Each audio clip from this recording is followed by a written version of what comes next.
Welcome to the Confessions of a Single Mother. I came into this project looking for an outlet, a safe place to talk. I've always found talking and connecting very therapeutic. I wanted to offer that to others facing similar experiences. So here it is, truth, raw, and it's explicit. We're in this together. We may have different stories and taken different paths, but we all want the same things. Love, health, and happiness. You are not alone. I'm Josie. I'm a single mother of two amazing girls, and these are our confessions.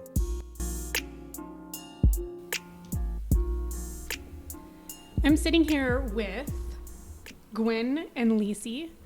We are discussing Confessions of a Single Mother. They were both single mothers at one point. We have one that's currently single mother and one that's been remarried pretty much since. Hey, calm down. There's no ring on my finger. There's a black diamond ring. We haven't said I do. Well, she's He hitched. hasn't asked. I haven't said yes. Just saying. So here we are. We are going to discuss these girls' stories, these lovely ladies' stories. We'll start with Lici. Lici has a beautiful daughter. We're going to name her B today in order to be confidential about her real name and keep her... She's 17. She doesn't want her name thrown out there. Yeah. So tell me about her father. I met her dad because my brother was dating my best friend. Mm-hmm. So our worlds collided. He was sweet. He was nice to me in the beginning. But he got into a huge fight with my brother that first summer we were together because obviously we were dating. And then I probably should have seen the signs then. Run the other way. Red flags. This guy's like screaming and shouting like a lunatic. Mm-hmm. But, you know, you're young. You're like, oh, that's so cute. He's so nice. He's fighting for me with my brother. Right? How old were you at this time? I was 18, I think. Right, Shauna? I think so. Oh, shit. To start over. How old were you at this age? I was 18. Okay. And so how long into the relationship did you get pregnant? I was 21. 21. Yeah. So you had spent a few years with him. You had seen the red flags. We were broken up when I found out I was pregnant. Like, we weren't together anymore. You weren't together anymore. No. So what happened in order for this breakup to happen? All of my besties said, oh, you have to make it work for your family. If you want to keep the baby, you have to make it work for your family. Mm-hmm. So a pack of cigarettes later, in a small room in one of our other friends' houses, we decided, yeah, we're going to have a bee. And yeah, you should try and make it work for your family. Mm-hmm. Well, didn't work for the family. All right. And how, so did you guys got back together once you found out you're pregnant? Well, I told him I was pregnant. I think it was October. I feel like it was October because I didn't really feel like. And then that Christmas, yeah, we were back together. So it was 2002. And then that Christmas, he gave me a ring for Christmas. And he gave it to me. He was like, here. That's how he gave me a ring. Like, here. And I was like, oh, thanks. It's so romantic. But, I mean, what do? You're young. You don't know what you're supposed to do. You're pregnant. My dad's going to be pissed off. You know what I mean? Yeah. I'm not a young kid. I'm 21. I'm old enough to have a child at this point. Mm-hmm. I have a full-time job and, you know what I mean? I was doing good. But, yeah, so you think, oh, yeah, let's try and make this work. And how long did that? A year and a half. A year and a half. So you had B by this time. Oh, yeah, we broke up in 2004 after her first birthday. Mm-hmm. I mean, the signs were, like, it was misery. He didn't work. He sold drugs for money, and he was never home. Did drugs for fun. Yeah, did drugs for fun. And then... How did that affect you? Oh, yeah, it was horrible. It was a very, very, very abusive relationship. Like, I don't think he ever actually physically hit me, but, like, he strangled me once because he was so high. Yeah. And what was his drug of choice? What was he? He started on coke, and then he went to crack. Oh, wow. Yeah. So And that he just got so paranoid. And that's when I actually broke up with him. He was high, and he didn't come home. And we had to move back into my dad's house at that point, and he didn't come home. So, I mean, I was secure. Brooklyn he was young and we were safe and whatever. So it was one of those things where you're just like, okay, well, this can actually happen and he can actually leave because I'm already home. Right. I'm being taken care of. Yeah. He's not taking care of us. So Yeah. And how was it after you had left? Was he trying to be part of her life? He was always part of her life. I never ever took her away from him, but he moved back in with his mom. So I always knew that her going for visits with him, she was safe, right? Because his mom was there. So it's not like she was going to some random house. And I mean, after he had moved out, and he passed away, and I found out that he would take her out on late night adventures and give her candy at like 3:00 in the morning to, So he was still doing drugs at this time. Oh yeah, he did it the whole time. You know what? I think later on he had kind of stopped. Yeah. I feel like he just now had turned to alcohol at that point, and alcohol was now his demise in life. Took him out. Yeah. Yeah. So, yeah, it was never good. Like I would get the late night phone calls all the time, and I miss you, I love you, and I'm gonna kill myself if I can't be with you. And he sounded so messed up, and then you're just sitting there and you're like, well, what do you do, right? Like what do you do? You're sitting there and you just don't know. Okay, I'm gonna call his mom. So I call his mom. I'm like, oh, I just got this phone call, and this is what he's saying. Okay, well, I don't know what you want to do with that situation. Like at this point, it's my problem, but not my problem. I have to have somebody else take the reins here because I can't be that person who's going to sit here constantly calling 911. I don't know where you are and what you're doing. Yeah. I would get up in the middle of the night and go pick him up from random places, and my car broke down, I ran out of gas or whatever the case may be, and I was still doing shit like that. Yeah. Until he started to get more physical as the years went on. So he started to get more violent, and so that was when I had to, like, okay, done is done. Block your phone number, and he couldn't contact me in the middle of the night, and I'd only go through his mom for visitations and things like that, right? And who was your biggest support in all of this? I always had a huge support system. So my family, I lived at home with my dad this whole entire time.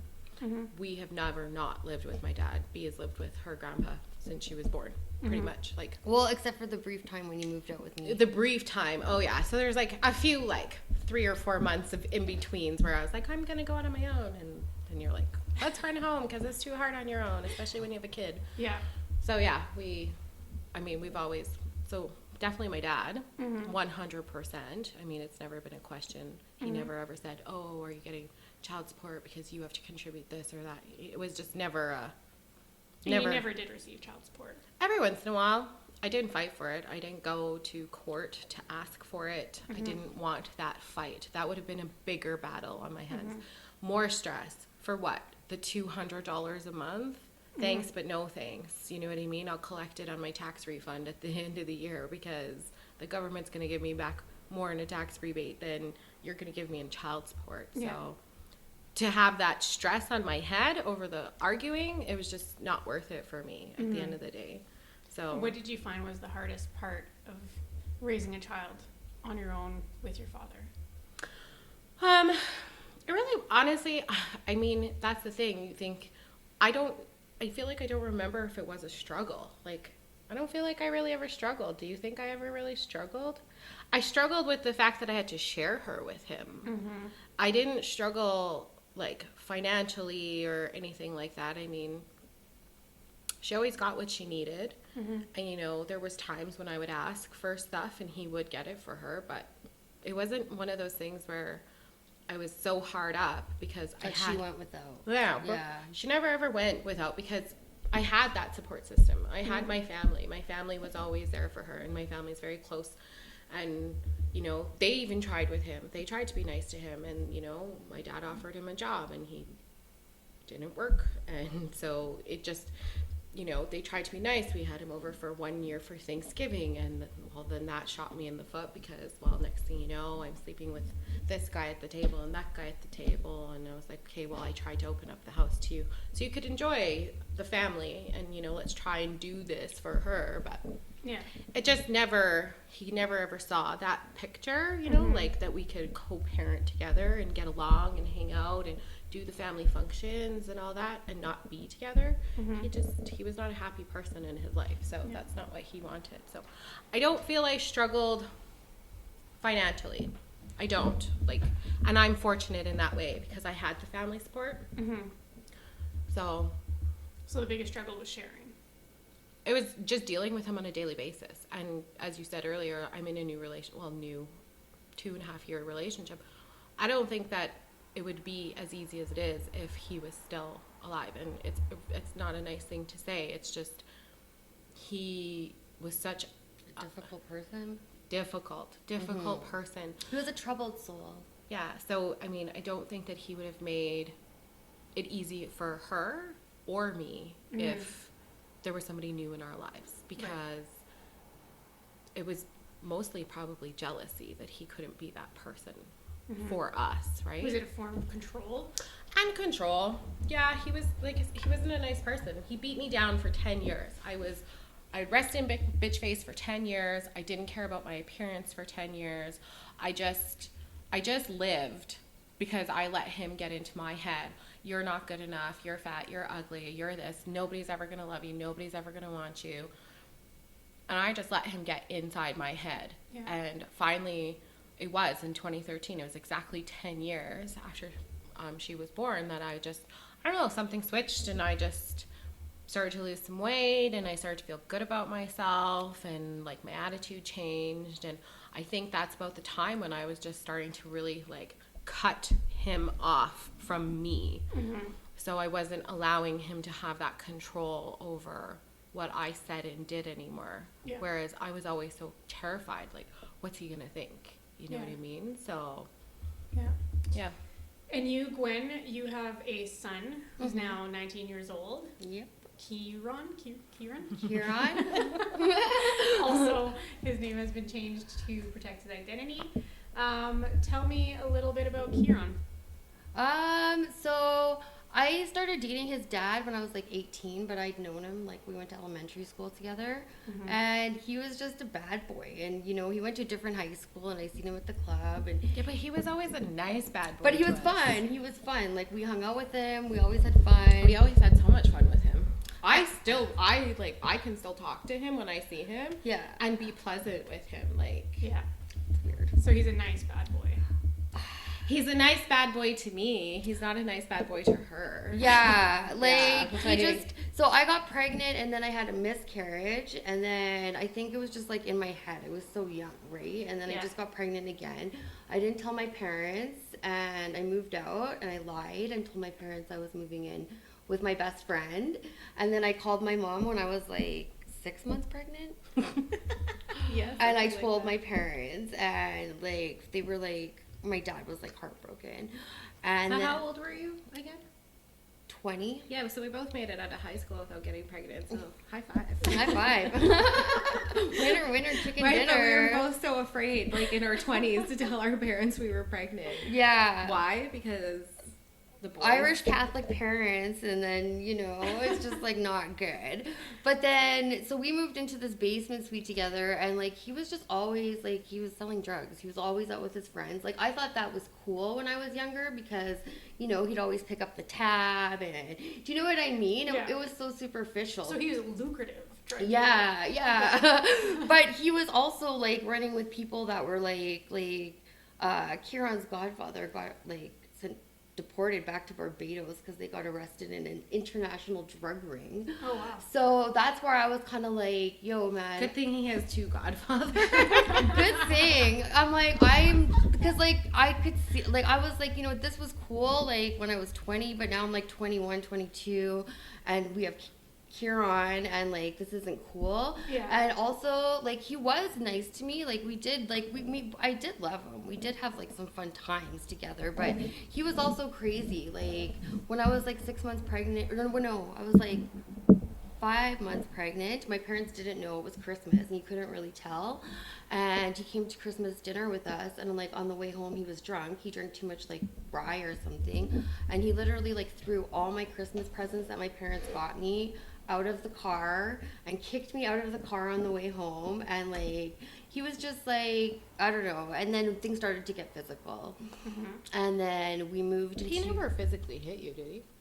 no, that he didn't physically hit me. He Yeah. pushed me and stuff. Yeah. You know what I mean? Yeah. And it was just like getting to the point where I'm just like, I'm not gonna do this anymore. So I called her, and she came and picked me up one See, and I day. don't even remember when you called. It was the house that I lived in Pine Ridge. Yeah, but I picked you up from their lots, so I don't remember the day, like the day specifically. I the remember- move out day. I remember it. Well, see, you would, but I Yeah, don't. and then I went remember. back to my parents' house, and Yeah. then he would see him like kind of sporadically, Yeah. and then after that, he met somebody else right away, and then she got pregnant, and then they got married, and then I kind of spiraled, and I was dating somebody else at the time, and How old then was Kieran at this point? probably like 4 or 5. Yeah, something Yeah, like that. he was like little. he was little. Was he active in Kieran's life? Like, was he? Like, so he would come and go, right? Like, Mm-hmm. and then I was kind of like, well, you can't choose your times like this. Like, kids need structure, and like, I need a plan. Like, you can't say you're gonna be here at this time and then not show up. Like, this isn't how it works. Mm-hmm. And so I was kind of fighting with him about that. And then I moved to Kelowna with this other guy. No, but when he started coming back around, it's not because when you moved to Kelowna. He started coming back around before you moved to Kelowna. Yeah, he did, And because- he started being more active because now he was showing off for the new wife. Oh. And she also had a kid the Same age. So they just created this whole little family, right? So now all of a sudden he was like doing all this stuff for Mr. him. Super Dad And all of a sudden. his new wife was like, well, as long as he's doing it, like, why does it matter? And I'm Yeah. just like, well, you know what? At the end of the day, he is doing stuff for him, so I'll just let it slide. But then he ended up, like, being abusive to that girl. And that family split up a few years later, and she moved back to Vancouver. Kieran's has a half sister, and his stepmom took her and moved back to Vancouver. So he has 2 baby mamas and all the drama that goes with it. But there's not as much anymore because he's older, so. Yeah, but then when I was like 29, I broke up with that last guy, and I kind of fell off my rocker, and I ended up going to rehab. And when I did that, I had to go through, you know, like the court system and they asked about maintenance support and stuff like that. So he ended up giving me like $200 a month that he doesn't ever pay. I'm still getting dribs and drabs of it. Yeah. And what do you think your biggest struggle was raising a child on your own? Because after this move out, after hiding this pregnancy from your parents for 6 months, did you? But same thing like me. She had so much support too. The best thing was when I lived with my parents for those, you know what I mean? Like, I always had so much support. Kieran always got everything on his Christmas list and stuff, but, you know, I think financially, because from like when I was 29 till like a few years ago, I was in another relationship, and that relationship was like toxic and abusive. So, you know what I mean? I think the struggle was more for me financially then. It would have been great if his dad would have helped. Yeah. We don't talk at all.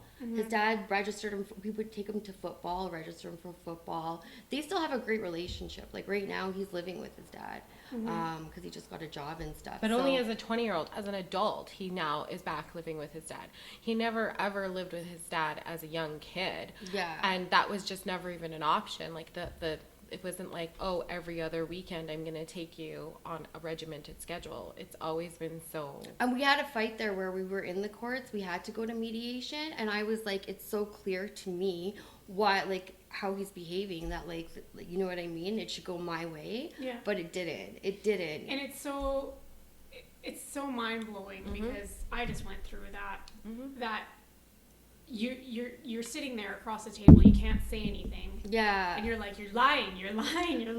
and yet people believe that, and you have to sit there and be quiet Yeah. and hope Yeah. that And you then come up on top. they were all about like father's rights, I guess. Like if a dad shows up and wants to be in his kid's life, then I mean I understand that, but like, Well, I mean, to flip the table, there are some dads out there. I know a lot of great single dads, like amazing single dads, and the moms flip it the other way, where it's like, oh, Yeah. they want all the money and they want, it's their way or the highway. And I never went through the court system, so I did say it's my way or the highway because he was afraid to go through the court system. So it was what I said went, and if he didn't like it, well, he could initiate that path because I was like, I don't need your money. Yeah. Money and access were always, and I learned this from her going through the system, money and access are two different things. So whether he paid me or not didn't matter. He could still go and see her. But if I started that ball rolling, well, then maybe I was going to be put on a regimented every other weekend, 2 days this week or that week or whatever the case may be. And I didn't want that.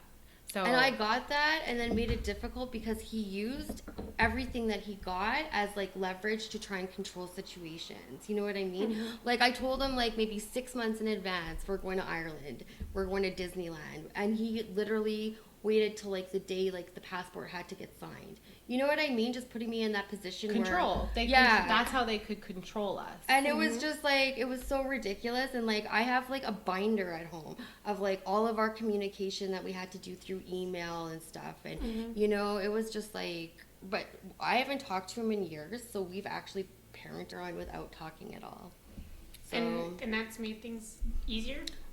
You know what? I could totally be friends with him. Like, I don't have a problem. Like, it's like water under the bridge if he could just act like, you know, but he has some sort of, and I don't even think it's against me because there was a point where we were okay, right? When I don't think you were ever okay. I think that it's not, he has a grudge against women. Yeah. And so now he looks at you as this evil person, but his son turned out to be a great human and he didn't do that. He didn't do that by himself, let's say.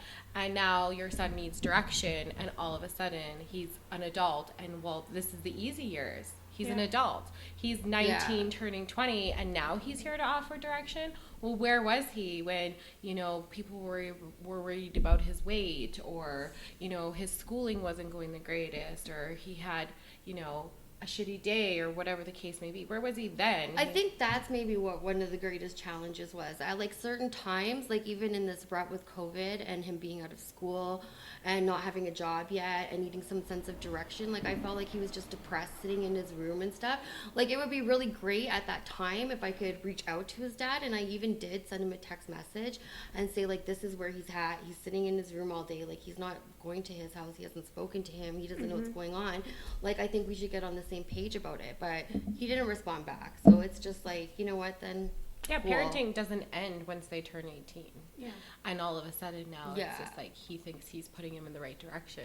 Like I could be cool with him. I could, but I just, so I feel like it's better this way. It's just like at least I don't have to deal with him, and he has a relationship with my son and my son loves him and it seems to be a good relationship. So that's all that matters at the end, right? So both of you have been in relationships with drug dealers or on drugs. We grew up in the Northeast.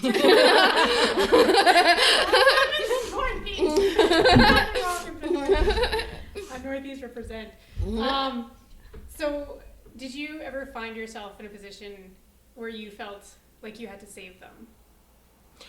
I don't think I ever wanted to save him. I think I mean, but that's the thing. Now you're a mom. You have a human life that somebody who really needs to depend on you.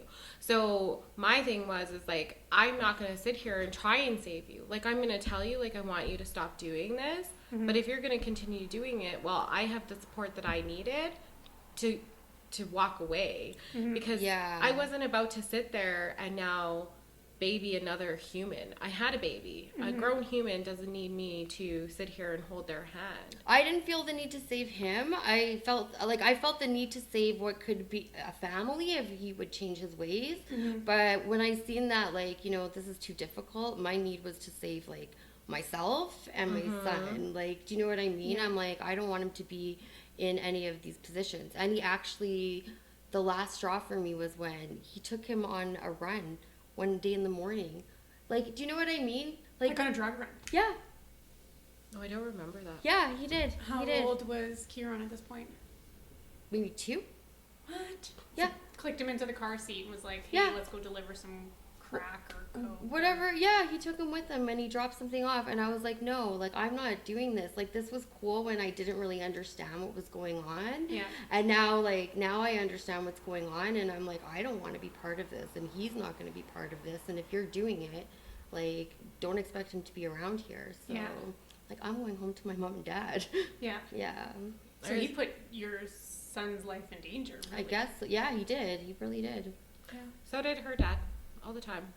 But that's the thing, I don't know because I wasn't there, and people told me after he passed all of the stories about how he would show up at their place at 3:00 in the morning, and she was with them and stuff, and he would probably be drinking, and but that's the thing, nobody really, those people didn't reach out to me and say, hey, the safety of your child is at stake here. Nobody ever said that to me. So I trusted that things were okay, and then she was be too afraid to tell me because she didn't want us to fight. So she just kind of was quiet, and she would never really tell me, and she'd just sit there in fear because we were going to fight. Right. So only after he passed, she would tell me the stories about how he would drink, and she was scared, and she'd ask him to stop drinking vodka or whatever the case may be, and she'd just hide because instead of calling me to come pick her up because she was scared, she just didn't want to because she didn't want the altercation to happen between me and him. So Do you think these things have affected your children? Oh, for sure. I On said some to, level. I said to her the other day, though, I'm like, how did you turn out to be such an amazing person? Because she had all of these traumatizing things happen to her, Yeah. but at the same time, the support system on this side was always so strong. So, I mean, mother-daughter, mother-son, different dynamic, I guess. I mean, he may have needed his dad more than his mom at some points in his life. But I think his dad afterwards, like after his wife left and stuff, and like she took him through the courts, and like his daughter was like young, right? Like she's not comfortable around him and stuff. I think that made him like way more bitter, right?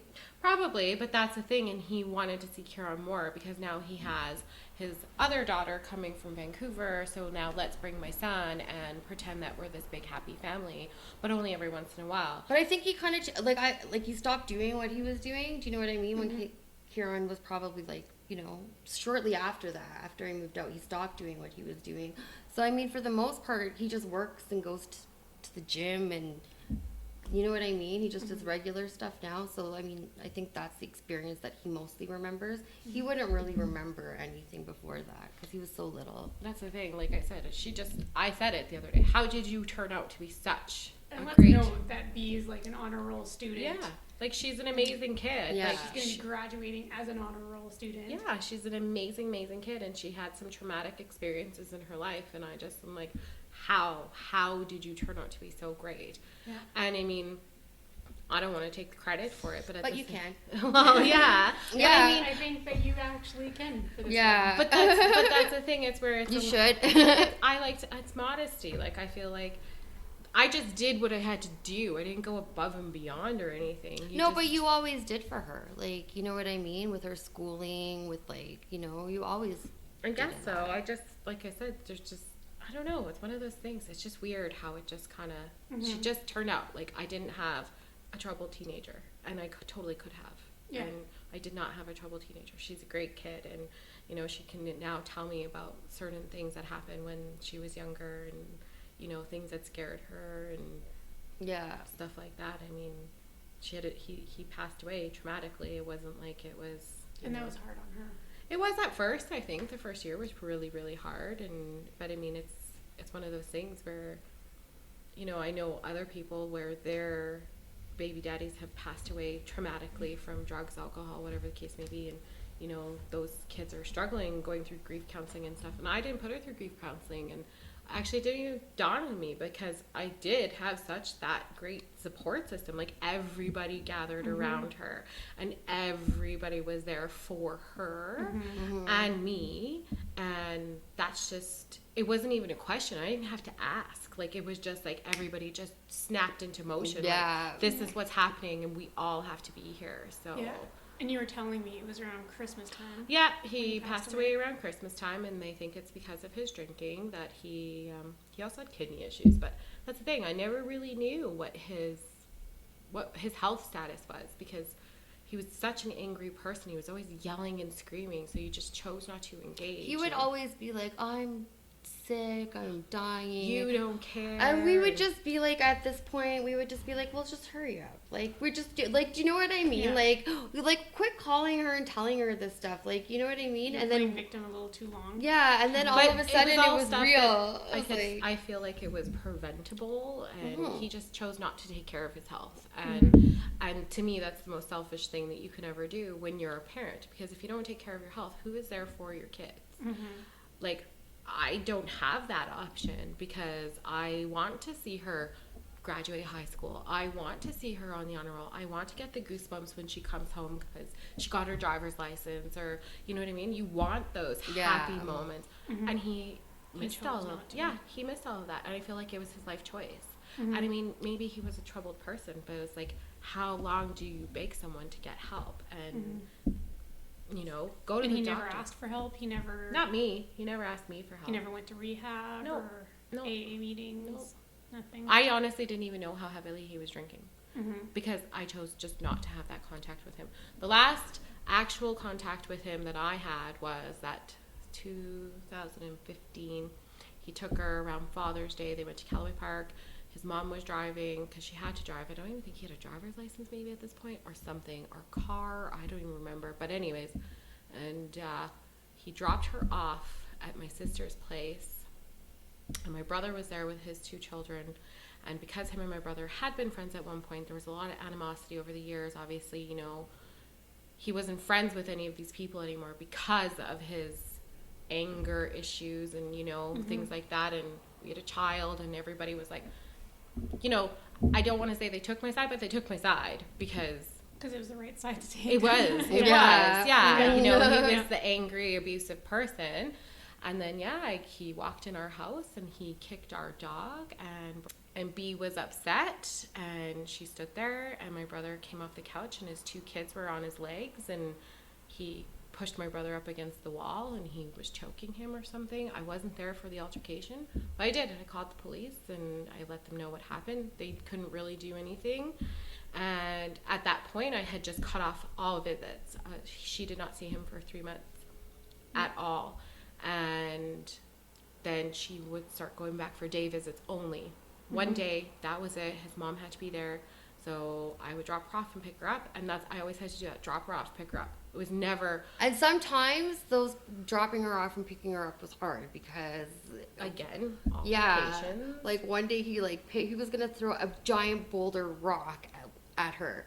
And I was sitting in shotgun and I was like, did we call the police? I don't remember. We were. I felt. See, I don't remember all. There's just so I remember much. that. I was gonna cut a bitch. I was like, screw you, buddy. Like, you know what I mean? Like, enough's enough. You're just super duper annoying. And then same thing. Like at the same time, last actual contact I had with him was we were going out of the country, and I needed him to sign a piece of paper allowing me to take her.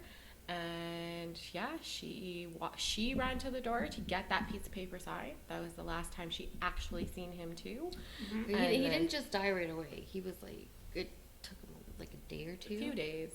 And did she go see him in the hospital? She did. Yeah, I took her. And that's the other thing too. A lot of people are, because like again, I know somebody else, and she had her kid's father die in a traumatic way.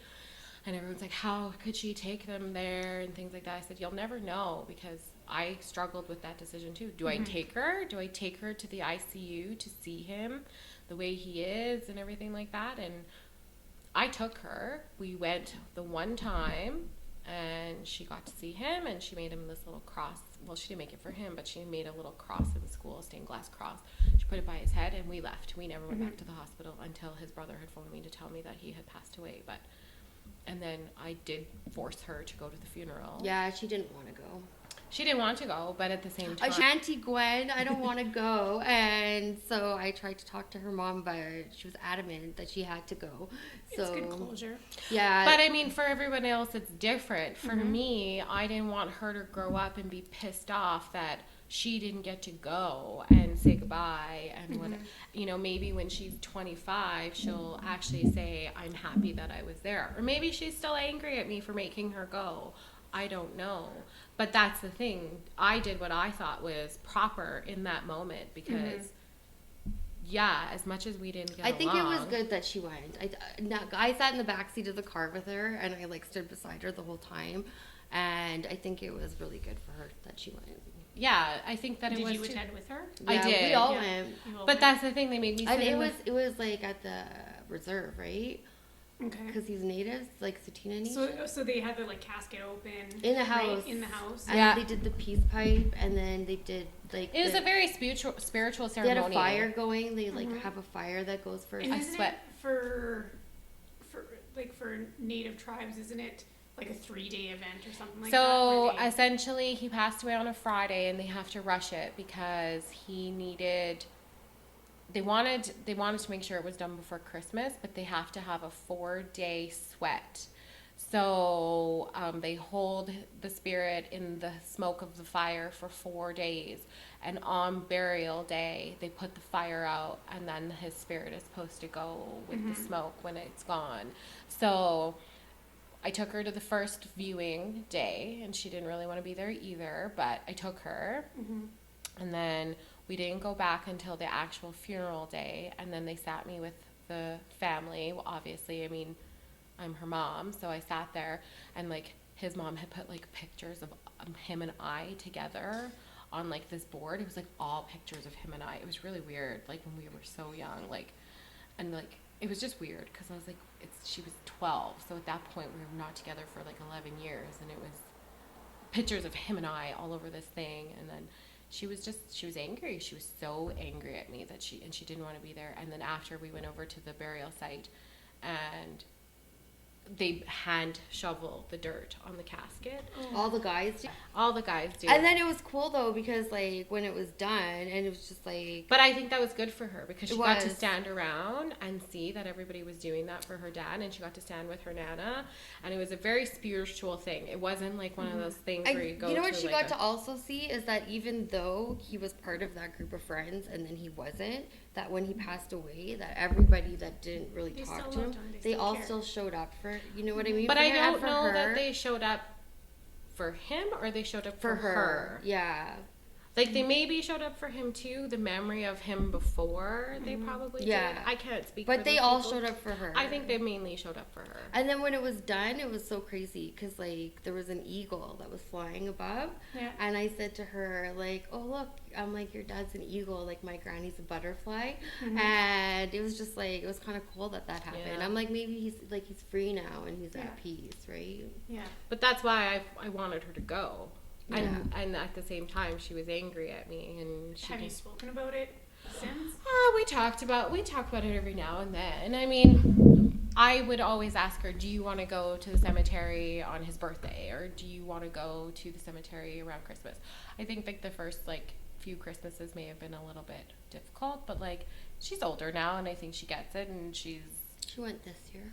Yeah, she went this year, and you know she's always made like a Christmas tree that she puts at the gravesite and stuff. So, I mean, And she remembers the good things because she's like, you know, when we were doing gardening that summer, and she would be like, yeah, me and my dad always like planted a sunflower and like stuff like that. So she has these little good memories because I think like for the most part, like. of course that's her dad, and she should have the good memories. I want her to have the good memories. Yeah. And that's why I never sat there, and I never bashed him in front of her. I never did that either.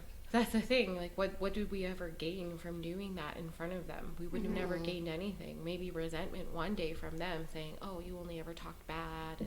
And do you think, so now that they're older, do you think that they see, so like both of you, so you have B's 17, your son is 19, do you think that they see how much you guys have put in and the difference, you know, that what you guys had to do in order to make this work? Do you think that they realize the effort? I don't think Hardship. I don't think they fully realized. You know what I mean? Because there's so much that they were protected from and sheltered from that they have. But don't absolutely forget- no clue about.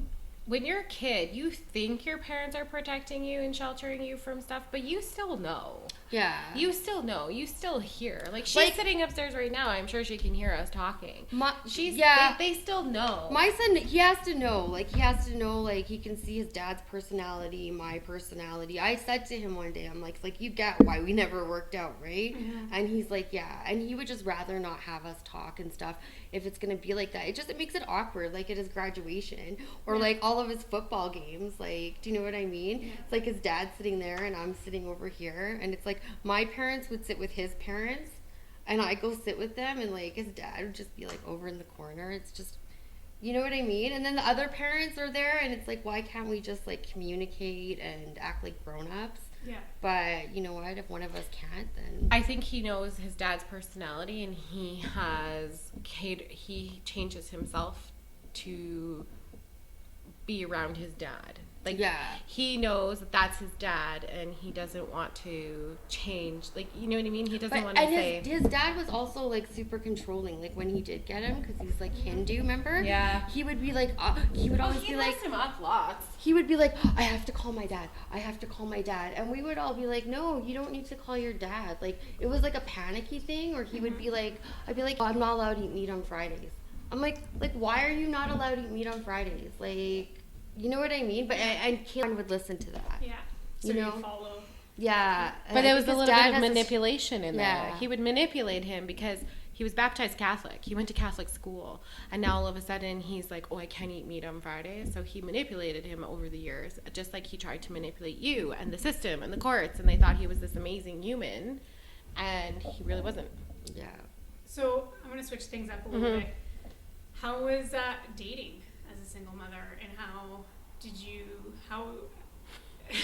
I didn't. I didn't really date. I left the relationship with him, and then I jumped into, then I was like heartbroken because he like, you know, he couldn't pull it together for us, and then all of a sudden he's getting married and like doing all this stuff. So I jumped into a relationship with another bad boy, and I stayed in that for like 7 years. And then I broke up with him, and I literally jumped into another relationship with another But bad boy. he was good to Kieran. Second boyfriend was good to Kieran. So you would introduce these There's men. only been two. Serious relationship. Yeah, there was, and those And are how the, was that? How was it introducing? How was it? He was very young on the first one. He was very little on the first one, and that guy was nice to him. He was so nice to him. like He was a manipulative asshole too, but he was so nice to Kieran. He was amazing. Yeah, he was good, but like He took care of him a lot. yeah, but like the second, like my last relationship where he spent like, I mean, from when he was 8 till he was 18. So that's like the chunk of the last relationship. That was awkward because he also had a daughter the same age as Kieran, and they were probably like 8 when we met, and we moved in together really quickly, and I feel like he was jealous of him, and it was always like a bone of contention in our relationship, and just like he also had issues with his kid's mom and was going through the court system, and like his kid's mom would be like, it was parent alienation. Like she would tell her daughter everything, and he treated him differently, and it was just always... He wouldn't even if Gwen was sick, he would call me and say, you have to come and get Kieran. So I'd have to go and pick him up, whereas like he couldn't just deal with the situation. Like, you chose to be stepdad to this kid, and now because his mom is not feeling well or whatever, It didn't come naturally to him. Yeah. And watching him struggle trying to do that to like this perfect little cute boy who has like like, do you know what I mean? he wasn't a bad kid either. He was not even No. a bad kid in any way, shape, or form. He's he never was not had any rude. problems. He was not impolite. He was very respectful. Like very everyone mindful. always tells me that, like, oh, your son Yeah. has such good manners. He's so polite. He played football. Like, Yep. never caused me any problems. And I'm just like, how can you like? What's your problem, right? And he just So, couldn't try and relate to him ever. Yeah. Ever. And how old was Kieran at this point? Well, it was from 8 till 18 when I was in that relationship. He was in that relationship. I'd say 16-ish when it ended. Yeah, but then we lived in this house, breaking up for 3 years, with him in the basement and me upstairs. And So- with Kieran there. Yeah, that was from like 16 till I moved out 2 years ago. But he's resentful of that. He is resentful of that. Kieran's very resentful of her for For that staying. last relationship. Yeah, yeah. Very, very. Like how so? I just think that there was times like we never fought, like got into like angry yelling matches or screaming matches ever in front of the kids. but it would happen when they weren't there. And then like he knows, like he's like, when I would come home from my dad's house, I would have to like gauge the vibe, and He could feel the tension. he could feel it because my ex made it known. Do you know what I mean? Like I could put on a happy face and not let any of the kids know because it's adult business, but he would, you know, he would just walk around and you just knew, right? And I mean, I left him a few times, and like he begged me, like, Mom, like, why are you going back there? Like, let's not go back there and whatever, right? He doesn't even know that the relationship was abusive, which it was really abusive. But he could see it. But in he, you and in yeah, and then that ended because like that ended with the call to the police because like he punched a hole in the wall right where my head was and tried to choke me. So that day I finally called the police, and he was out of the house for 6 months, which was fine. But then I let him come back in, but I was like, you have to stay in the basement because he was paying the mortgage, right? But both of our names were on it. So it was just trying to get out of there because I didn't want to leave with nothing. I didn't just pay all this money into this to leave with nothing. Yeah. That's why I made sure my name was on the mortgage in case this blew up. So it was just, I think it was hard for him. It was just an awkward situation. He was in the basement. He was like blaring music all the time, And that's not he good. installed doorbell cameras, and like it was a toxic environment. And then And therefore, Kieran is resentful because he also didn't truly understand all the grown-up aspects of what needed to happen there. So now he thinks, why aren't we just leaving? I don't like him. I never liked him. And now we should just get out of here. And so you didn't leave right away. So Yeah. therefore, now he gets resentful. he's like, when are we gonna? And I'm just like, well, and I couldn't get a lawyer. Like I didn't have money for a lawyer. I didn't qualify for legal aid because we were still considered in a common law relationship. And so, and he made too much money. So eventually I like had to Aaron Brockovich it and like figure it out. And I just got all these forms, and I talked to like a few free lawyers, and yeah, I got a little bit of money and I left. So I never really dated. I just rushed into like, I didn't date at all. yeah. But you're with someone now.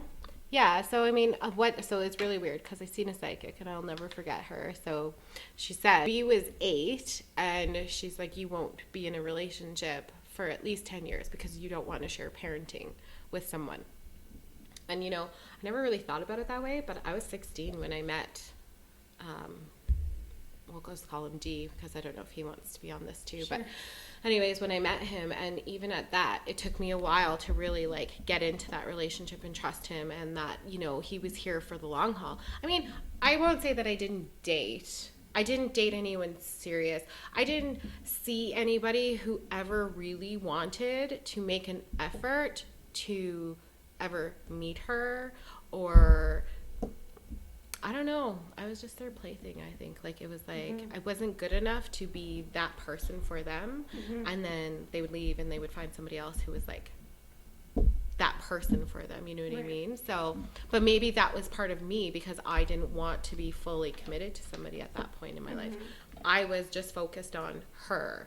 And now he's here, and yeah, they have a great relationship. Is he a and father figure for her? I think so. Oh, I think so. Yeah, and you know, I asked her last year if she wanted to get him this stepdad cup, and I asked her because I seen it was funny. It said something like, "Hey, I'll just get it and read it." It's actually really funny. Hold on.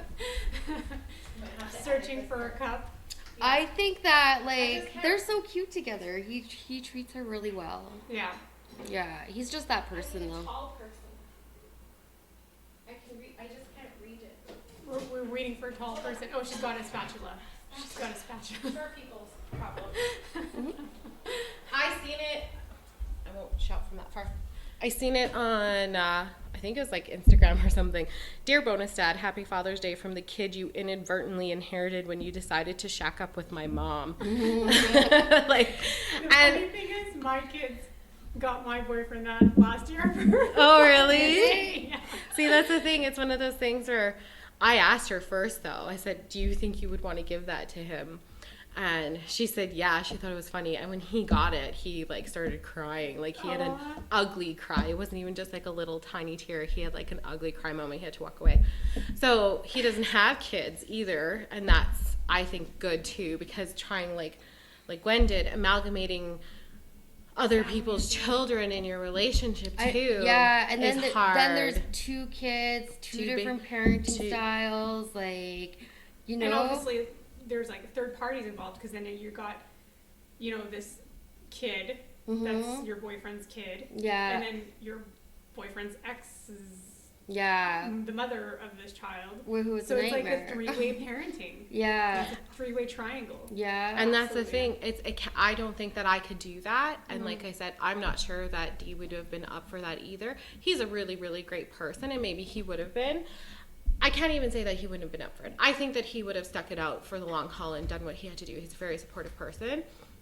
But it's just easier because he is that person. He didn't have kids, and, you know, he didn't try to come in and be her dad. He doesn't try to come in and discipline her, or, you know, tell me how I should discipline her, or, you know, we shouldn't be doing this or that, you know. And now it's all a we have to get her these things. We need to put her to university. We have to get her a car, or we need to call about insurance. Just, it's a we thing. It's not just a you have to deal with this. It's now all of a sudden. So do you think he feels a father type to her? Oh yeah, he asked me. He's like, is it bad if I call her mine? And I said no. Yeah. I don't think it's bad, and I don't think that she would think it's bad. But I mean, I didn't force them to have a relationship. He worked at it on his own, and actually the first time they were play fighting, and he hurt her, and she got really pissed off, and she went in her room and slammed the door. And she was crying, and then he got so upset because he had hurt her. And I mean, it's not, they were play fighting, so like he probably like poked her like in her ribs too hard or something, right? And then next thing you know, he grabs his keys and he's like ready to walk out the door, and I was like, where are you going? He's like, oh, I can't believe that just happened. And he was so upset, and I like grabbed his keys out of his hand, and I turned him around, and I opened her bedroom door, I shoved him in, and I shut the door. I'm like, figure it the fuck out. Yeah. I'm like, yeah, she's upset. I'm like, but you don't get to just like run away. That's not how that works. I'm like, she's upset and you're the grown-up, so go in there and figure it out. I know you didn't mean to hurt her, but he was just like, I feel like he felt like he had hurt her, and now all the ground he had just broke with her. Trust. And and now it's gone. So, but yeah, they figured it out, and you know what? Really, not much has happened since. At what point did you feel that introducing D to B would be a good idea? Well, it was kind of accidental the first time, because I would never let him come over, and he really had to pee, and I felt horrible. I was like, God, I have a bathroom right there. And I knew she was home, and he had to go to the bathroom so bad. And I was like, whatever. So I'm like, just come in and use the washroom. Otherwise, he was going to have to be outside. And I was like, you know, at some point, like, we all have to grow up. She's 16 at this point. So How long have you been seeing him? Like 4 months. Okay. But that's the thing. He was different than everybody else. He wasn't that same, you know, like, he wasn't that guy that he had already told me he loved me at this point, I think. So it wasn't like, I knew he wasn't going anywhere. So we just walked in the house, and she just was like surprised. She turned the corner, and he was like, she just jumped, and she was like, hi. I was like, B, this is D. And he's like, hi, nice to meet you. And he went to the bathroom, and then he left. Like, and did she know that you were dating somebody? Kids, they're not stupid. Yeah. You know what I mean? Like, She's I'm going out, you know, during the week and not coming home every, like, once in a while and things like that. Like, she knows. She knew. They're not dumb. They're smarter than we give them credit for. So she totally had an idea that I was seeing somebody. And then we had all gone away for a weekend. I didn't go just us and him. We took the whole crew with us to go away for a night in Canmore. And I feel like it was a little awkward at first. It was, because I was in the van, and I was in the back with the kids, and then she was in the front with Dee, and he was holding my hand. It was just, I was looking at the kids, and the kids were looking at me, and we were just like, this is weird. This is weird. Yeah, but that's the thing. It's weird because I didn't do that for so long in front of anybody. So even his first Christmas, my brother-in-law was like, he won't stop kissing you. I don't know what to do. That's weird. I don't know where to put my eyes. And I was like, yeah. yeah, it can be a little strange, but I mean, like, it happened. But that's the thing, we all went away, and, you know, I'm sure that there was bumps along the way. I'm sure she had her feelings about it, but Yeah. it's one of those things where she never really had said, no, I don't want you to, or Or anything I'm like that. uncomfortable with this. The only thing she's ever said is, I don't want you to get married. But now that she's, I'm like, well, you can't let me want to stay like a spinster for the rest of my life. That's not fair. And then she said, only if she gets to be the maid of honor. And I said, that's fine. So now she's 18. But like this whole time, her whole childhood is like, no, you're never allowed to get married. Ever, ever, ever, ever. Yeah. And now she's okay with it. Yeah. But I think that's obviously because she's comfortable with him now, right? Yeah. So. Okay, and one last thing. I just want to know, how do you feel that there is a stigma out there for single mothers? There's two stigmas. There's the one that they're the gold digging bitches who don't let them see their kids and take all the baby daddy money. Mm-hmm. And then there's the other one. Some of them play the card of, yeah, I'm a single mom and I'm struggling, and, you know, I don't know. I don't know if there's a stigma. It's not, because there's so many, right? I guess it's just the new normal, but there is a stigma. There is. There's the two kinds, because I'm seeing it right now with one of our other friends, and like, baby mama is just, you know what I mean, she's using it to her advantage because she's just being lazy, and, you know, he's a hard worker and a great dad, and I would have given anything to have that person. Yeah. And, you know, I still didn't get any of the money. So I didn't get money, and I didn't get the supportive person who wanted to be there, who bought Me neither. right? Who bought the things for the kids. So yeah, there's the two kinds, because there's the moms like me and you, where it was like, we sacrificed and we did what we had to do to make our kids these great humans. And then there's the other ones who are just using their kids to their advantage, payday kind of thing, right? Yeah. Mm-hmm. So. I had a friend of mine was at a grocery store one day, and she's a widow. Mm-hmm. And she was behind two ladies talking, and they were complaining. They were saying, the one lady was saying to the other one, she's like, I hate my ex-husband. He's making me do all organic diet for our kids, and he doesn't even realize how much this costs me. Yeah. That I have to buy all these organic vegetables. Yeah. Because this is his, this is his idea. Yeah. This is his, and she's like, and yet he's implying it that I have to buy all organic vegetables. She's like, I'm spending all my child support on these organic vegetables. And she was sitting back there, and she was like, does she even know how lucky she is? Like, she has somebody who wants the kids to be hormone free, whatever. Like, it's obviously not my path. Like, yeah. I'm like, hey, a bag of carrots on special right now, and it still has shit and dirt on it. Exactly. Great. Yeah. But like, some parents are really into that. And, Yeah. And she's like, no, I'm spending all my child support. And she's scratching her head like, you're getting child support? Yeah, right. Yeah. You're getting child support. And she's like, this is your biggest complaint? Yeah. That he's making you buy organic baby carrots? She's like, but that's the thing. Because there is, like, my ex, she was totally after his money, and, like, even when he was paying for stuff, it was like, she just, like, nickeled and dimed him, and, it was, like, it was hard to watch, and it's just, like, I would be so annoyed, because I'm like, here I am struggling, and she can go out and get all this makeup and stuff, and all these, like, extras, and I'm, like, barely, like, I have to buy my kid boots, and, like, I'm struggling in this relationship, and it's just, like, and I just see her just totally taking advantage. But here's the other thing, too. Yeah, we struggled money-wise sometimes, but our kids went to Disneyland. They went to Ireland. They went to Italy.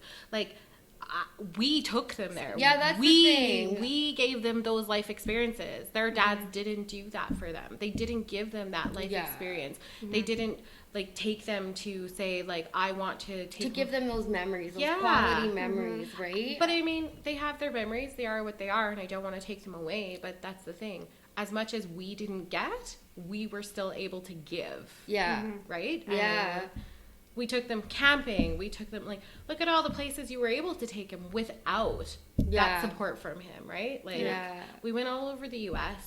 camping, and we went, BC, and he's been to Europe twice, so. Yeah.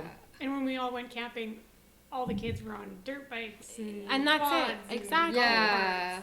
And they don't have those quality experiences with them. Whereas we share those quality experiences with them, right? So, Yeah. I mean, D taught B how to drive, and, you know, that could have been something he did for her, but he's not here to do that for her, right? So, I mean, at the end of the day, who's missing out here? Yeah, she's missing out on those experiences with him, and that makes me sad for her. But at the same time, it's, you know, there's somebody who wants to do that stuff with her. Yeah. And that makes me happy. Yeah. So that's how I look at it. I look at it as like we went without, but we were still able to give. Yeah. So do you feel like you're more empowered because you guys struggled like this? And do you feel like a little bit more, you know, independence, a little bit more? I feel like if I didn't go through everything, like if I would have just listened to my parents and just followed what they were telling me to do, my life would have been a lot easier. But I don't know. I feel like it did make me grow as a person. Do you know what I mean? Like, I was very spoiled growing up. Like, and then just to be in this situation, like, it makes you grow up really quick and learn how to adult. I think it made me a better person. I always feel like that. So what my whole takeaway from the whole situation is, and I always say this to everybody, is I was supposed to meet him because she was supposed to be in my life. And that's just the path that has been set out for me. If she wasn't here, would I be this person? Probably not. I don't know who I would be. But he was supposed to be that person to give me her. She's supposed to be on this earth, and I had to go through all those experiences to get her. And for that, I am ever grateful for him, to him, because without him, I wouldn't have her, you know, and whatever I had As to go rocky through. as the road was. Whatever I had to do to get here, it is what it is. It's just that was my story. That was just the path I'm supposed to take. So, yeah. Well, beautiful. Thank you so much for sitting down with me on this lovely Sunday afternoon. And there's 1.2 million single mothers in Canada. This podcast is to have a safe place in a community for support and encouragement for these single mothers. Share our stories, share our struggles. We all have different ones and similar ones and different journeys. But we're all here together, so you are not alone. Thank you so much, Lici and Gwen. Thank you.